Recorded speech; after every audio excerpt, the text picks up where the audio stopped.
దిక్కులేని దరిద్రుల ప్రార్థన కూడా నిరాకరించకుండా ఆయన మీ వైపు తిరిగాడట. ఎవరి వైపు అంటే, దిక్కు లేదు నాకు ప్రభా, నాకు దిక్కు అని బాధపడుతున్నావా? నీవు ప్రార్థన చేస్తే దేవుడు నీకు దిక్కై ఉంటాడట. దేవునికి స్తోత్రం కలుగును గాక. అలాగే దరిద్రుల అన్నాడు. చాలామంది వాళ్ళు దరిద్రులు, వీరు దరిద్రులు అని చెప్తారు.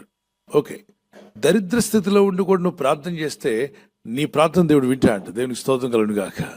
సో లోకం నీ గురించి, నీ స్నేహితులు, బంధువులు దరిద్ర స్థానంలో ఉన్నావని నేను తక్కువగా చూస్తే నువ్వు భయపడద్దు. దేవుడు నిన్ను ఎక్కువగా చూస్తున్నాడు. దేవుని త్రాసులో నువ్వు తేలిపోవు కానీ ఎక్కువగా తూగుతావు. ధనవంతులు ఎందరో ఉన్నారు, దేవుని త్రాసులో వాళ్ళు తేలిపోతున్నారు. బెల్షజర్, నెబుకద్నెజర్ వాళ్ళంతా గొప్ప రాజులుగా ఉన్నారు ఆ రోజుల్లో. కానీ దేవుని త్రాసులో ఏమయ్యారట? తేలిపోయారు.